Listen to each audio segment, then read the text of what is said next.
Bismillah, alhamdulillah, wassalatu wassalamu ala rasulillah wa ala alihi wa sahbihi wa mawala amma ba'd. Kaum muslimin, saudara-saudariku yang dimuliakan Allah subhanahu wa ta'ala, banyak di antara kita yang ketika bermuamalah di dalam kehidupan ini, kita tidak memahami rambu-rambu yang telah ditentukan oleh agama kita, yaitu agama Islam. Hendaknya setiap kita menjauhi segala muamalah yang terdapat di dalamnya unsur riba, karena ini sangat bahaya sekali. Riba itu bisa merusak kehidupan masyarakat, bahkan bisa merusak suatu negara. Riba ini adalah suatu transaksi yang di dalamnya terdapat unsur kezaliman. Ini tidak boleh dilakukan oleh seseorang, apalagi seorang muslim. Allah subhanahu wa ta'ala dengan gamblang dan jelas di dalam Al-Quran mengharamkan riba. Segala bentuk praktek riba itu diharamkan oleh Allah subhanahu wa ta'ala.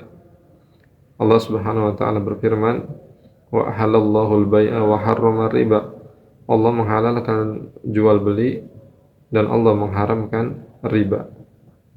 Faman ja'ahu mau'izatun min rabbih fantaha falahu ma salafa wa amruhu ila Allah. Siapa yang datang kepadanya peringatan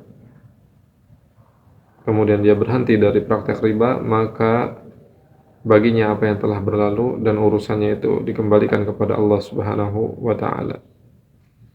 Wa man 'ada fa ulaika ashabun nar hum fiha khalidun. Namun siapa yang sudah datang peringatan kepadanya tentang masalah riba ini, kemudian dia tetap melakukan riba, kembali dia dalam praktek riba, maka dia akan termasuk ke dalam penghuni neraka, dia kekal di dalamnya. Wal'iyadzubillah. Kemudian juga Allah Subhanahu wa taala berfirman menyapa kita, khususnya orang-orang yang beriman. Ya ayyuhalladzina amanu taqullaha, wahai orang yang beriman, takutlah kalian kepada Allah, bertakwalah kepada Allah, wa dzaru ma baqiya minar riba, dan tinggalkanlah sisa-sisa riba. In kuntum mu'minin, jika kalian memang orang yang beriman. Masya Allah, orang yang beriman disapa oleh Allah yang pertama. Kemudian yang kedua, ciri khas orang yang beriman adalah dia meninggalkan segala bentuk praktek riba, karena tidak pantas orang yang beriman melakukan praktek-praktek riba, wal'iyadzubillah, atau segala sesuatu yang berkaitan dan berhubungan dengan riba. Orang yang beriman akan menjauhi hal itu dan meninggalkan hal itu. Kemudian kata Allah subhanahu wa ta'ala, fa illam taf'alu fa'dhanu biharbin minallahi wa rasulih. Kalau kalian tidak melakukan hal ini, kalian tidak meninggalkan riba, kalian terus saja dalam perbuatan dosa kalian, terus menerus melakukan perbuatan riba atau menyokong, mensupport praktek-praktek riba, maka bersiaplah kalian berperang melawan Allah subhanahu wa ta'ala dan Rasulnya. La ilaha illallah. Siapa di antara kita yang sanggup melakukan peperangan dengan Allah subhanahu wa ta'ala dan Rasulnya?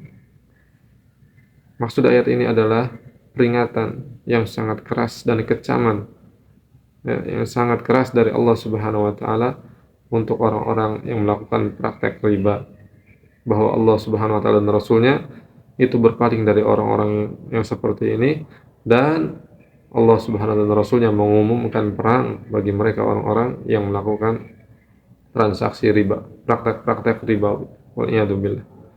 Tapi kemudian kata Allah subhanahu wa ta'ala, wa in tubtum falakum ru'usu amwalikum la tadlimuna wa la tudlamun. Tapi jikalau kalian bertaubat kepada Allah subhanahu wa ta'ala, maka milik kalianlah modal awal itu, dan kalian tidak dizalimi dan tidak menzalimi. Maka hendaknya setiap kita bertaubat kepada Allah subhanahu wa ta'ala dari segala bentuk praktek riba, dari segala bentuk transaksi ribawi, wal'iyadzubillah. Dan Nabi kita Muhammad SAW juga mengabarkan kepada kita, ittaqu as-sab'a al-mubiqat, takutlah kalian terhadap 7 dosa yang membinasakan. Ini kabar dari Nabi kita Muhammad SAW, maksudnya ada 7 dosa yang ini masuk ke dalam kategori dosa yang besar.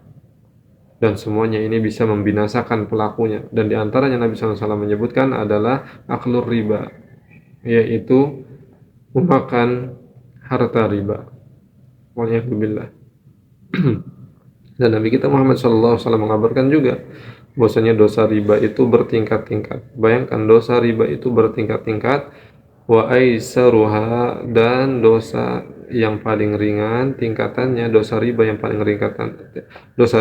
ringan tingkatannya adalah mislu ayazni ar-rajul bi ummi, waliyadzubillah, yaitu seperti seseorang yang berzina dengan ibu kandungnya sendiri, waliyadzubillah. Maka mudah-mudahan kita semua diberi taufik oleh Allah Subhanahu wa taala, diberi kekuatan untuk bisa meninggalkan segala bentuk transaksi riba, segala bentuk praktek ribawi, dan apapun yang berhubungan dengan hal-hal yang berbau riba ini. Kemudian kita jangan takut untuk meninggalkan sesuatu yang haram. Kalau betul-betul kita meninggalkannya karena Allah Subhanahu wa taala, kita tahu ini haram, diharamkan oleh Allah, kemudian dengan keimanan kita meninggalkan hal itu, maka pasti akan diganti oleh Allah Subhanahu wa taala dengan sesuatu yang lebih baik. Kata Allah Subhanahu wa taala, kata Nabi sallallahu alaihi wasallam, "Man taraka syai'an lillah," siapa yang meninggalkan sesuatu karena Allah Subhanahu wa taala, awadahullahu khairan min, maka Allah Subhanahu wa taala akan memberinya ganti dengan sesuatu yang lebih baik, yang lebih berkah, yang lebih membuatnya tenang, bahagia, nyaman. Barakallahu fikum jami'an. Subhanakallah bihamdik, asyhadu an la ilaha illa anta, astaghfiruka wa atubu ilaik.